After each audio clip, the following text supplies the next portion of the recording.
శ్రీ రేణుకా ఎల్లమ్మ తల్లి ఆశీస్సులతో జ్యోతిష్యం చెప్పబడను.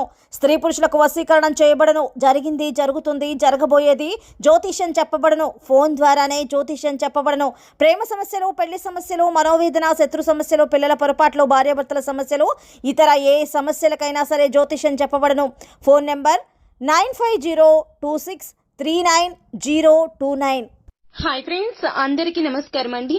మరొక 2 రోజుల్లో తులారాశి వారి జాతకులు మీరు చాలా జాగ్రత్తగా ఉండండి. మీ యొక్క బలహీనత మీద శత్రువులు దెబ్బ కొట్టబోతున్నారు. తత్ఫలితంగా మీరు చాలా వరకు కూడా ఇబ్బందులు ఎదుర్కోవాల్సి వస్తుంది. అంతేకాకుండా భారీ ప్రమాదంలో చిక్కుకుపోతారు. తస్మాత్ జాగ్రత్త, నిగ్రహం చాలా అవసరం. అసలు మరొక 2 రోజుల్లో తులారాశి జాతకులు మీకు ఎలా ఉండబోతుంది, ఎటువంటి విపత్కర పరిస్థితులు కలగబోతున్నాయి, శత్రువులు మిమ్మల్ని ఏ విధంగా టార్గెట్ చేయబోతున్నారో తదితర పూర్తి వివరాలు అన్ని కూడా మనం ఈ వీడియోలో సంపూర్ణంగా సవివరంగా తెలుసుకునే ప్రయత్నం చేద్దాము.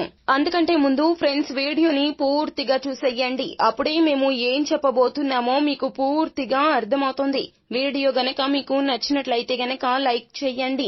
మీ లైక్ మాకెంతో సపోర్ట్ అండ్ ఎంకరేజ్మెంట్ గా ఉంటుంది. ఇక ఆలస్యం చేయకుండా వీడియోలోకి వచ్చేద్దాము. ఈ రోజున ఇంట బయట ఉద్యోగ విషయంలో, వ్యాపార విషయంలో, ఏ రంగాల్లో అయినా కూడా తులారాశి జాతకులు అప్రమత్తంగా ఉండండి.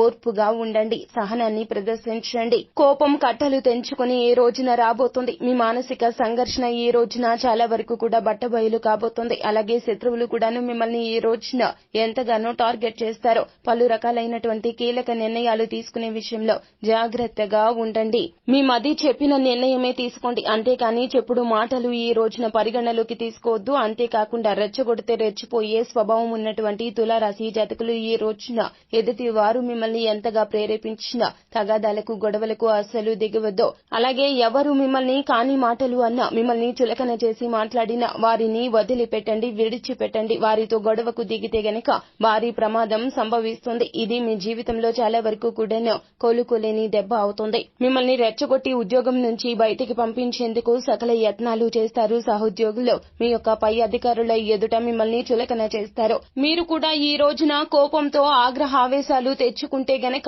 ఉద్యోగం పోయే ప్రమాదాలు కూడా కనిపిస్తుంది. వ్యాపారంలో కూడా నష్టం రాబోతూ ఉంది. మీ యొక్క భాగస్వామి కావచ్చు, లేకపోతే మీ కింద స్థాయి ఉద్యోగులు కావచ్చు, లేకపోతే గనక నూతనంగా మీరు కాంట్రాక్ట్ ఒప్పందం కుదుర్చుకోవడానికి వెళ్లిన అవతల వ్యక్తులు కావచ్చు, మీకు మంచి జరగకుండా మిమ్మల్ని చాలా వరకు కూడా ప్రేరేపిస్తారు. మీరే తగాదాలకు దిగి మీకు రాబోతున్నటువంటి అత్యున్నత అవకాశాన్ని చేజేతులారా పోగొట్టుకున్న వారు అవుతారు. తత్ఫలితంగా నష్టదాయకంగా మిగిలిపోతుంది ఈ రోజు. కావున ఏమిటంటే గనక మరొక 2 రోజుల్లో ఏదైనా కీలక నిర్ణయాలు తీసుకునేటప్పుడు ఒంటరిగా వెళ్ళండి. మీ నిర్ణయం మీరు తీసుకుని వచ్చేయండి. అంతేగాని తోడుగా ఎవ్వరిని అంటే నమ్మకస్తులు కావచ్చు, ప్రియమైన వారు కావచ్చు, ఎవరిని వెంట తీసుకుని వెళ్లవద్దు. అలాగే మీరు ఎవరితో అయినా మాట్లాడుతున్నప్పుడు మీతో ఎవరైనా మాట్లాడితే గనక వారి మాటలు పరిగణలోకి తీసుకోవద్దు. ఇక కుటుంబంలో కూడాను మూడవ వ్యక్తి జోక్యాన్ని మీకు మీ యొక్క జీవిత భాగస్వామికి మధ్యన అస్సలు తీసుకురావద్దు. మూడవ వ్యక్తి మీ జీవితంలో తమ వంతు పాత్ర ఉండాలి అని ఎంతగానో ఆరాటపడతారో వారి యొక్క మాట మీరు వినాలి అనే తపన ఉంటుంది. అహంకారానికి పోతారు. తత్ఫలితంగా మీకు మీ జీవిత భాగస్వామికి దూరమే మిగులుతుంది. కావున ఈ రోజున అన్నింటా జాగ్రత్త, అన్ని విషయాల్లో జాగ్రత్త, బయట వ్యక్తులతో ఇంకాస్త జాగ్రత్త. ఏ విషయంలో కూడా కోపం తెచ్చుకోవద్దు, ఆవేశంలో నిర్ణయాలు తీసుకోవద్దు. ఇదే మీకు లాభదాయకము. సో ఫ్రెండ్స్, చూశారు కదా, ఈ వీడియో గనక మీకు నచ్చినట్లయితే గనక లైక్ చేయండి. మరిన్ని వీడియోస్ కోసం మా ఛానల్ ని సబ్స్క్రైబ్ చేసుకుని పక్కనే ఉన్న బెల్ ఐకాన్ లో ఆల్ టాప్ చేయడాన్ని మాత్రం అస్సలు మీరు మర్చిపోవద్దు. Thank you.